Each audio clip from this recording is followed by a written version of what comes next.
This is a story about a woman named Tommy who acquired syphilis.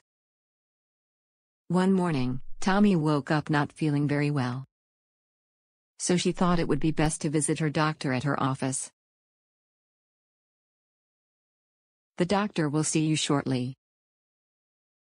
Hi Tommy, how can I help you today? Hey doc, I have been having a fever for the last couple days. I'm also really tired and my whole body hurts. Oh, I also have a rash on the bottom part of my stomach and the top of my thighs. Okay Tommy, we'll get everything figured out. I am going to run some tests to see what this could be. The nurse will be in shortly. I am concerned about Tommy's case because she is showing some signs of syphilis. Her symptoms include fever, rash, fatigue, and body aches. In the first stage of syphilis you will develop a painless sore near the site of bacterial invasion. This sore is called a chancre. It is possible for you to also develop lymph node swelling near the site of the sore. This stage can often go unnoticed because the sore that develops is painless and can be located in the vagina or rectum. The sore can heal on its own in 2 to 6 weeks. This marks the transition into the second stage. In the secondary stage you can develop symptoms such as fever, body aches, fatigue, weight loss, and headache. The most common symptoms includes rash covering your trunk, arms, legs, hands, and feet. You may also develop more sores in your mouth or private areas that are reddish-brown in color. This is the stage I believe Tommy to be in. The latent stage of syphilis is when the symptoms have disappeared but the infection still remains in the body. You can be in the latent stage for years without knowing. Some individuals will transition between the latent stage and secondary stage multiple times. This means that they will have flare-ups of the symptoms found in the secondary stage. If the infection is left untreated, you may progress into the tertiary phase. The tertiary stage is the most severe of all the stages. In this stage, the infection has begun to spread to other organs of the body, sometimes including the brain, heart, liver, vessels, nerves, eyes, and bones. This can develop as stroke, numbness, visual problems, confusion, changes in personality, dementia, heart valve disease, or even death. The tertiary stage can develop quickly after the secondary stage, or it could not appear until many years later. It can also occur very gradually and cause subtle changes over a long period of time. At this stage you are no longer contagious, unlike all of the other stages. I am going to write up some orders for Tommy's nurse. These are all things that she will need to be focused on with Tommy's care. A major key point will be educating Tommy about the disease and how to prevent spreading it to others. Good morning, Jackie. Your patient in room 3 is Tommy and I am worried that she might have syphilis. I have put together a list of orders for you. It will be important to get her sexual history because any of her sexual partners will need to be notified. They should also come in for testing so that they can be treated as soon as possible. Do you have any questions for me? Not at the moment. I'll go check on Tommy and get started with the orders. Thank you.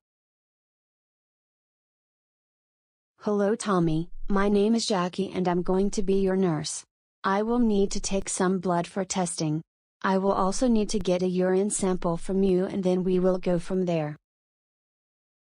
After collecting blood and a urine sample, I will send it to the lab where it will be tested. While we are waiting for the results, I will talk with Tommy so that I can get information on her sexual history. History revealed that Tommy had multiple sexual relationships with numerous individuals over the last couple months.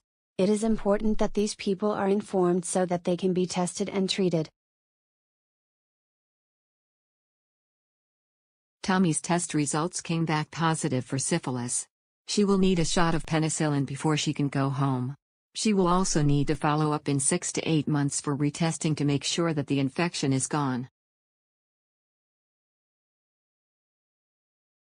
Hi Tommy, so your test results came back positive for syphilis.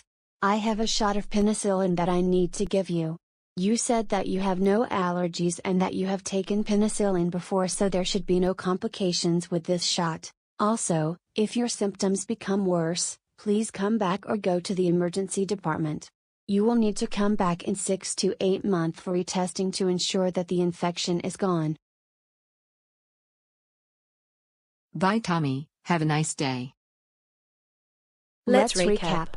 First, we learned that syphilis is a STI that can be transmitted from person to person through direct contact with a syphilitic sore. Second, transmission can occur through vaginal, anal, and/or oral sex, and the disease can also be transmitted from pregnant women to their unborn children. Third, we also learned that syphilis has 4 different stages, with each having its own unique set of symptoms. These stages include primary, secondary, latent, and tertiary.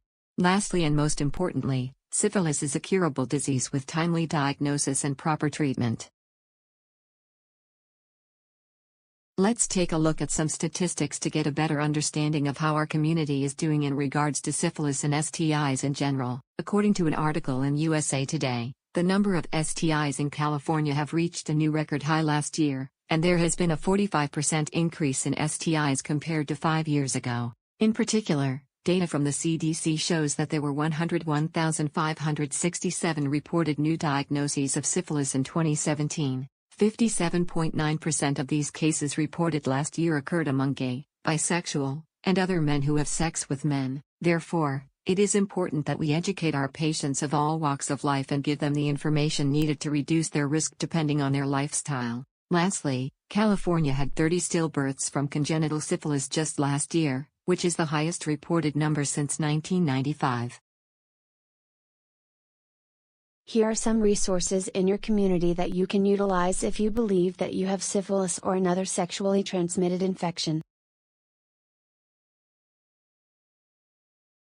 Now, you may be wondering, how can I prevent myself from getting syphilis or transmitting it?